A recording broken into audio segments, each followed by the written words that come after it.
எங்கள் திருநாட்டில் எங்கள் நல்லாட்சியை பொங்கிடுக வாய்மை பொழிந்திடுக என்றே நீ செங்கதிர் சீர்க்கையால் பொன்னல்லி பூசிய கங்குதல் நிகர்த்த கருங்குயிலே கூவாயு. என் உயிரிலும் மேலான என் அண்ணன் உள்ளிட்ட என் உறவுகள் அத்தனை பேருக்கும் எனது புரட்சி வணக்கங்கள். உலகில் இருக்கக்கூடிய எந்த நாடானாலும் அந்த நாட்டின் வரலாற்றை அறிய வேண்டும் என்றால் அந்த நாட்டின் பூர்வகுடிகளின் வரலாற்றை நாம் அறிய வேண்டும் என்கிறார்கள்.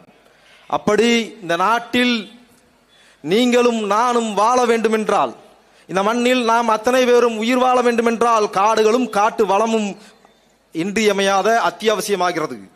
ஆனால் இந்த மண்ணில் இருக்கக்கூடிய அதிகாரத்தில் இருக்கக்கூடியவர்கள், அந்த மண்ணில் அதிகாரத்தை செலுத்தக்கூடியவர்கள் எப்படியேனும் இந்த மண்ணில் இருக்கக்கூடிய காடுகளையும் காட்டு வளங்களையும் அழித்துவிட வேண்டும் என்று துடிக்கிறார்கள். காடு வளங்களை அழிப்பதற்கு இடையூறாக இருப்பது பழங்குடியினர். பழங்குடியினர் காடுகளில் இருக்கும் வரைதான், பழங்குடியினரின் உரிமைகள் பாதுகாக்கப்படும் வரைதான் இந்த மண்ணில் நீங்களும் நானும் சோறு தின்னு உயிர் வாழ முடியும் என்பதை எங்கள் உறவுகள் புரிந்து கொள்ள வேண்டும். இந்த நாட்டில் ஏறத்தாழ கடந்த 500 ஆண்டுகளில் 46% காடுகள் அழிக்கப்பட்டிருக்கிறது. எஞ்சி இருக்கிற காட்டு வளங்களை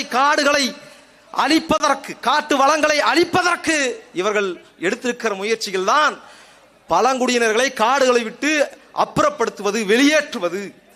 பழங்குடியினரை காடுகளில் இருந்து வெளியேற்றிவிட்டால் காடுகள் அழிந்துவிடும். ஏற்கனவே இந்த மண்ணில் இருக்கிற காட்டு வளங்கள் அழிக்கப்பட்டு கூடலூர், நீலகிரி பகுதிகளில் இருக்கக்கூடிய ஏறத்தாழ 5000க்கும் மேற்பட்ட நீரூற்றுகள் அழிந்து போயிருக்கிறது. கூடலூர், நீலகிரி பகுதிகளில் இருக்கக்கூடிய மலைகளில் போய் பார்த்தோம் என்றால் சின்ன நீரூற்றுகள் பெருக்கெடுத்து அருவிகளாக, ஓடைகளாக ஓடிக்கொண்டிருந்தது. இன்றைக்கு ஏறத்தாழ 5000க்கும் மேற்பட்ட நீரூற்றுகள் அழிந்து போயிருக்கிறது. காடுகள் எல்லாம் தேயிலை தோட்டங்களாக மாற்றப்பட்டது.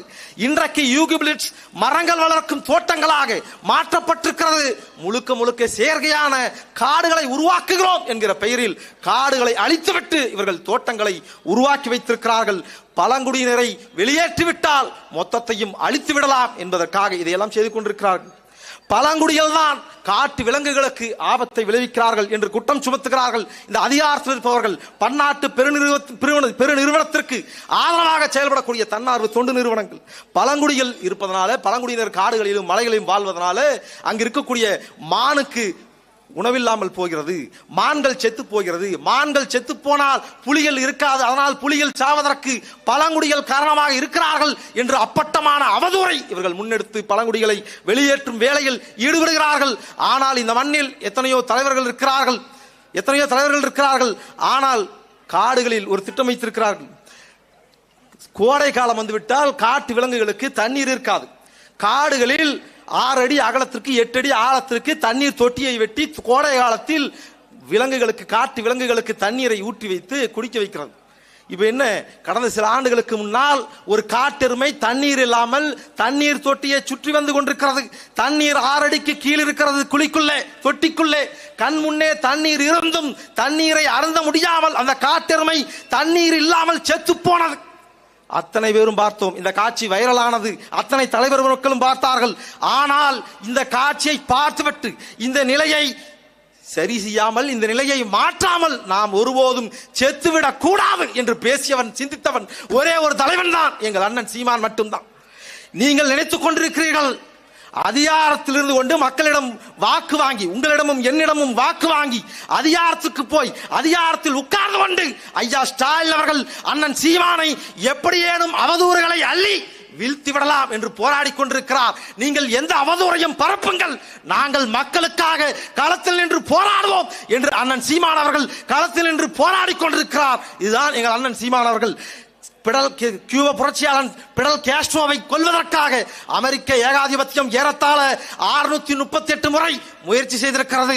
அதுபோல இந்த மண்ணில் அண்ணன் சீமானை வீழ்த்துவதற்கு இதுவரைக்கும் 6000க்கும் மேற்பட்ட அவதூறு சம்பவங்களை ஸ்டாலின் கையில் எடுத்திருக்கிறார். 6000 அல்ல, 60,000 முறை கூட ஐயா ஸ்டாலின் அவர்கள் அவதூறை எங்கள் அண்ணன் மீது பரப்பட்டும் எங்கள் அண்ணனை ஒருபோதும் நீங்கள் வீழ்த்த முடியாது.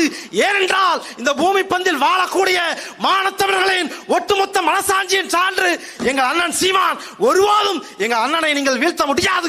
புரட்சி எப்போதும் வெல்லும். அதை நாளை மலரும். நாம் தமிழர் அரசு சொல்லும். நாம் தமிழர்.